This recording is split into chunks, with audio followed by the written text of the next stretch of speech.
right, we'll take questions from Coach Vitello. Safe to say Ben Joyce earned more high leverage situations. Yeah, there's no question he did. He made me look like a dummy, and we talked about it back in the coach's locker room. There was a chance he could have pitched last night, and maybe you could argue we should have used him, and I know he wanted to be in the game. He's a good kid. He would never say anything disrespectful to the coaches, but you could see he kind of had an extra bit of emotion boiling out because he wanted to be out there, and that's the right way to handle it. It's kind of like the way our guys showed up to the park today. It's an emotional series, and obviously Game 3, which will decide who wins, and you have to certainly have passion and emotion, but you got to control it. And that guy had whatever all the levels are on those things I just said. He had them all turned up all the way, but yet had them under control. What was Justin Gonzalez doing? Place middle innings that really considered the pitchers off.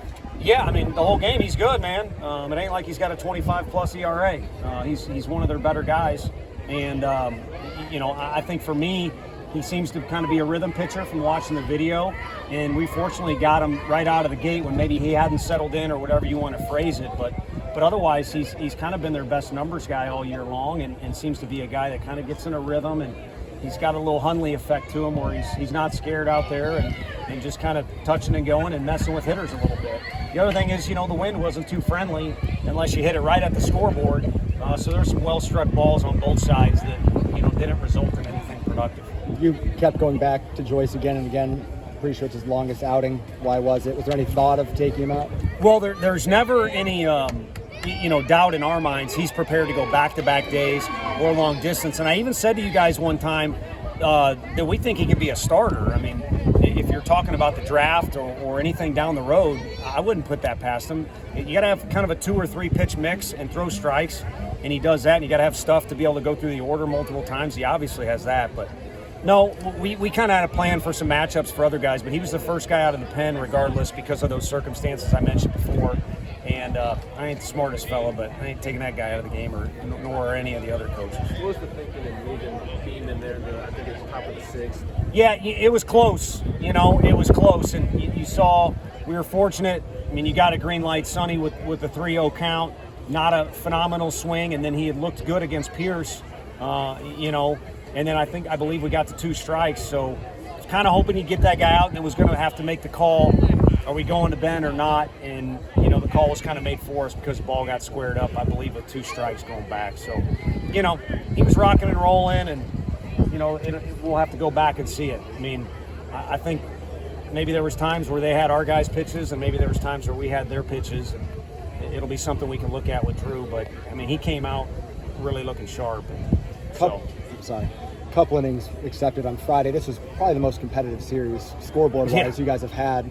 What was it that made it that way, and how good was it for your team to go through that? Yeah, I knew it was coming, and that's what I was kind of rambling, but I was going to say it'd be pretty interesting to see both teams, neutral site, both sides healthy, what kind of series you'd have. Not that this one wasn't phenomenal, but we expected it. I mean, well coached, play hard, a lot of talent up and down the lineup. And I think, to go to your other point, it's pretty good for our guys to know they're not invincible. Because I think the way they act sometimes, people might think that, but it's just a confident group that likes to compete. But everyone needs to be reminded a little bit, you can be humbled in this game really, really quick. And to further that point, showing up today, I think, was kind of the first time where you kind of showed up to the park and it had that feel like an elimination type game in a regional or a super regional, or with your season on the line, or maybe down in Hoover. And phenomenal for our guys to experience that. So in a weird way, thankful for the situation. You talked a lot earlier in the season about Ben just needing reps. Just now that he's gotten those reps, where has he grown the most? I think basically controlling that fire. I mean, some guys got to pitch with different personality. I mean, I mentioned Hundley earlier. Sometimes you're wondering if he was even awake when he was on the mound, and Ben certainly is, but he's kind of mastered all his routines and pitches. He just needed the opportunity to go out there and do those things. And what do you do in between innings when you do your warm-ups? You don't have to turn it into a science project. But again, just needed reps. And if you're going to go off today, you probably say the head coach was a little too slow in building him up. But we want to be at our best in May and June, and I think Ben's going to be at his best in May and June. And if anything, the coaching staff did definitely call that a few times. Tony, I know that you said that the win was not really anyone's favorite band to play, but I guess when Beck squares one up, it maybe doesn't matter. I mean, that. Yeah, so Chris Burke, asked off the record, he brought up some hitters, and he said, is Jordan Beck the best hitter in the country? And I love Jordan to death. There's no way to really grade that out, so I wouldn't say no, he's not. But I said, what about their guy?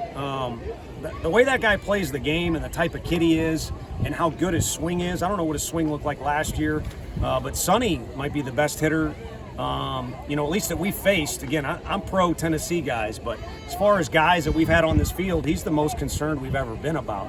But I think Jordan, going back to my deal with Burke, I said he might be the most explosive hitter in college baseball, where, anything crazy can, even just a line drive out at Minute Maid, he had so many, anything crazy can happen at any moment because he's so explosive. And to your point there, it really didn't matter which way the wind was blowing or what have you.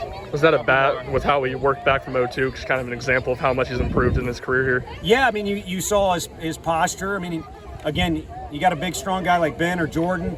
They're certainly blessed, but you got to learn how to use those tools in your favor. And he's learned to do it with his arm in the outfield, his defense in the outfield, his base running. He's a good runner for how big he is.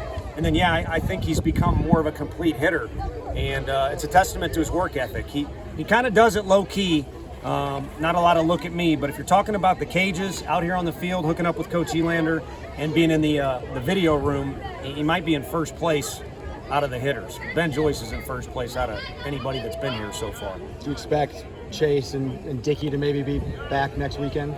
I would love that. Like I said, it's always great to say, what would it be like if we had our full squad or they had their full squad, but it's not going to end up that way. I mean, you're always maybe Halvey, hopefully something crazy can happen. You're always going to wonder if a guy's feeling 100% if you got the whole roster, but when we do get those guys back, it'll be a huge boost. But I think Blake Burke and Kyle Booker are two guys that realize maybe there's a window here while Dickey's out. And then I think certainly with Dolander being out, maybe we don't have that outing with Ben Joyce. That's really a historic outing. So whenever he comes back, I think the staff will come together even more. Last question. Moving Luke up into the 2 spot, just what do you get from him and him being able to get on, especially in those 2 innings where you guys put something together? Yeah, if again, you lose your temper and get suspended, you're listening to the broadcast, and John Wilkerson just kept talking about getting on base. And with the pitcher we were going to see today, we knew it was going to be a challenge. Throws a lot of strikes, not a ton of strikeouts, but gets a bunch of outs. So just looking for anyone early in the game to get on base. Again, there was a carryover from last night.